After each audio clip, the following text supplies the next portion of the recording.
This is Ferrari's new SF90XX. You know about the XX programme. Road cars turned into limited edition track specials like the 599XX and FXXK. But this one is different. It's Ferrari's first ever road legal XX. So naturally Ferrari said we couldn't drive it on the road. What we could do was come to Fiorano, learn all about it, drive it round the track and then watch it try to break a lap record in the hands of test driver Raffaele De Simeone. But before he does that, I collared him to talk me round the car.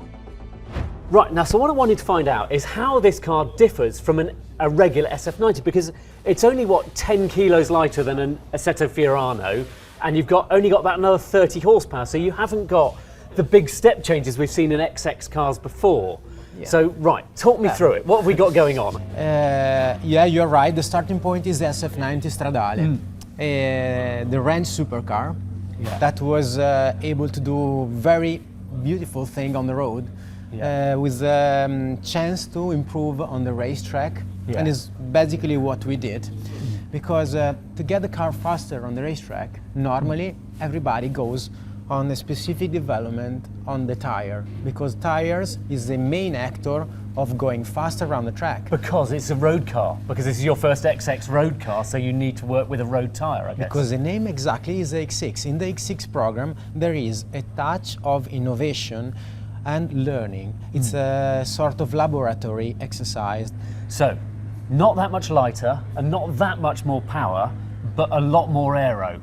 So you've got more cooling coming in and then venting, so you've got a radiator, so no front boot anymore. No, but lost that. No, we never had on the front. There wasn't very much, was there? No.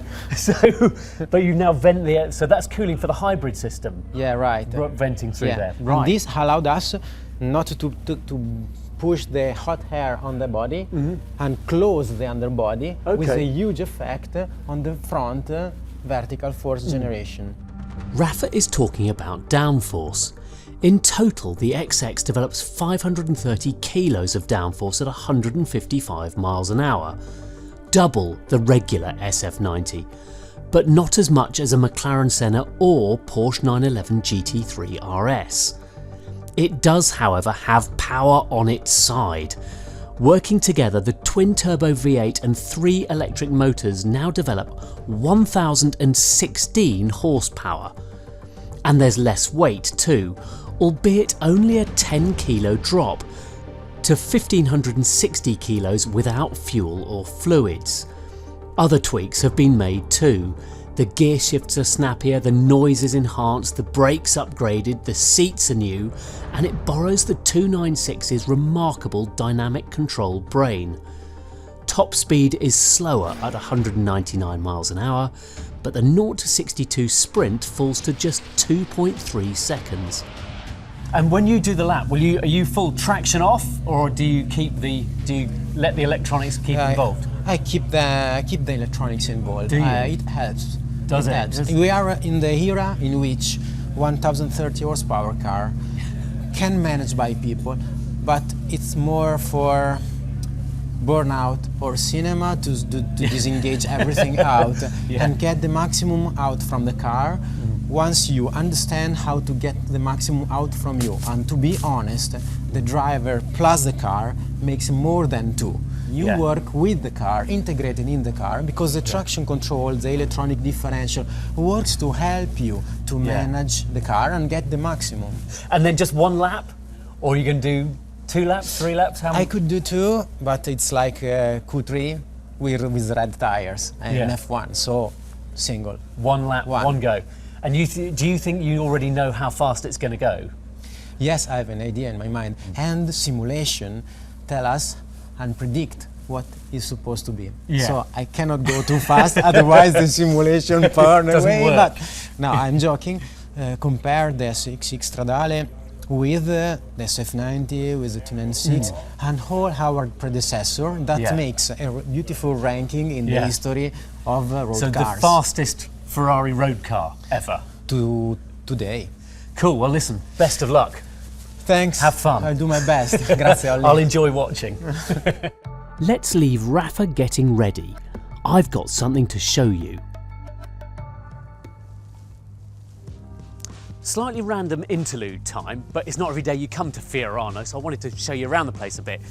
That behind me is Enzo's house. It really is where he used to live, and it is smack in the centre of the track, and I mean it. Look, here's this new display area they built a couple of years ago, but the other side of this wall, it's literally the track. That is the main straight, and you can see how industrial it is, how built up it's got around here. But it didn't always used to be like this. Come with me and I'll show you.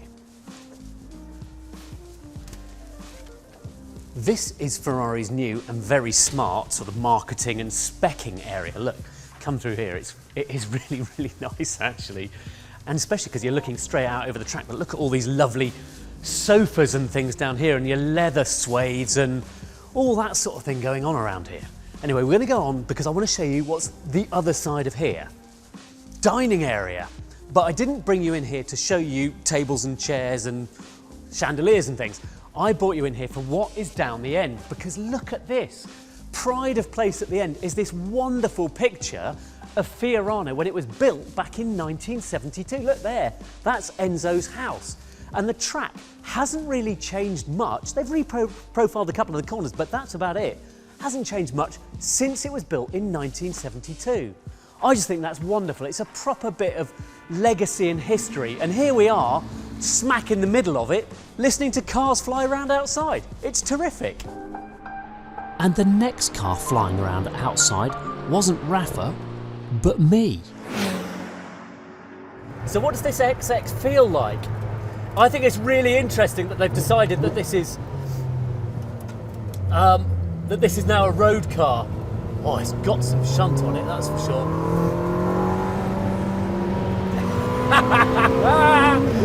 Oh my word.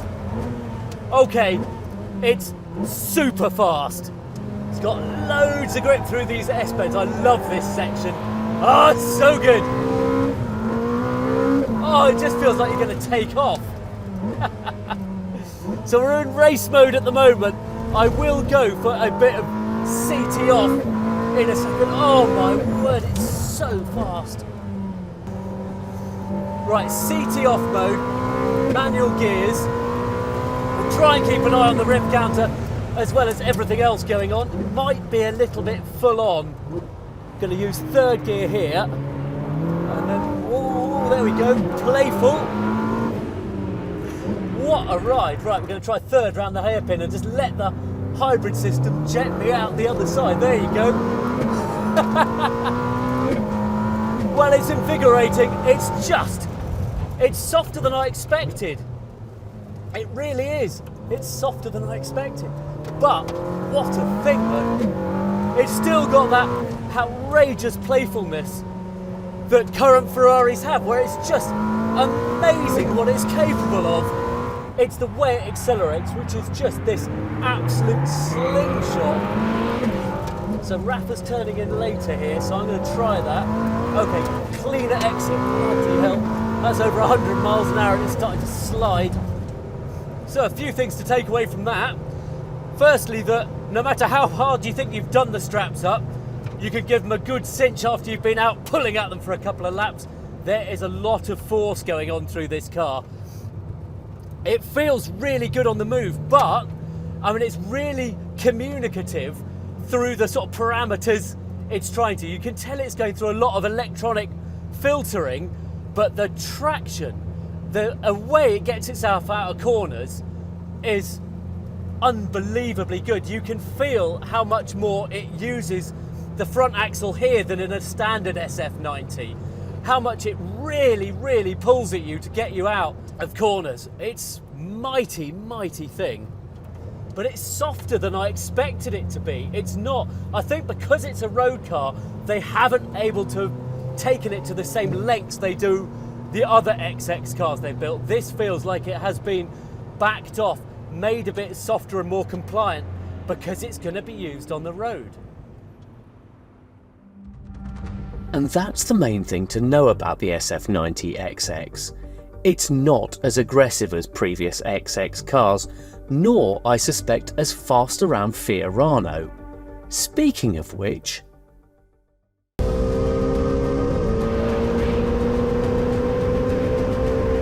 The secret of a fast lap, Rafa reckons, is getting out of Fiorano's slow corners as quickly and neatly as possible, something the SF90 is shockingly good at.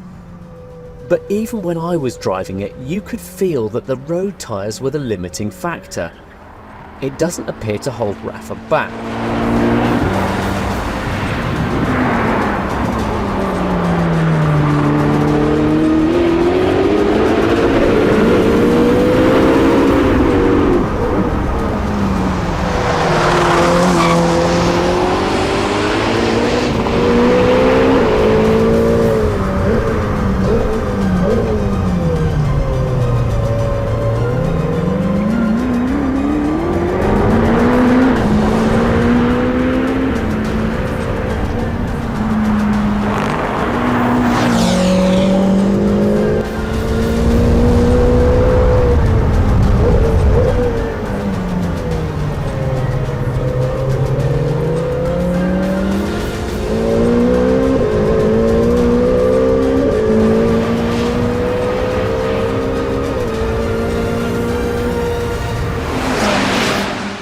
He does a solitary flying lap and posts a 1 minute 17.3, 1.7 seconds faster than an SF90 Assetto Fiorano.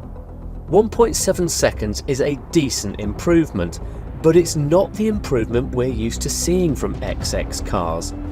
For instance, the FXXK was 5 seconds quicker than the LaFerrari and remains substantially faster than this latest XX. You could look at the SF90XX cynically as a way of selling a bunch more cars.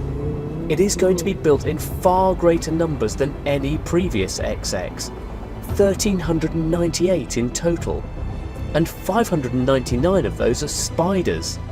Additionally, although it costs from £660,000, it will not be eligible for XX programs or events, which means it devalues the XX brand slightly. It feels like a car created by the marketing department, but finessed by the engineering team. As ever, that's been done with real panache, even if its trackability is compromised by its tyres and compliant suspension. A road car, remember. Be good to find out what it's like out there.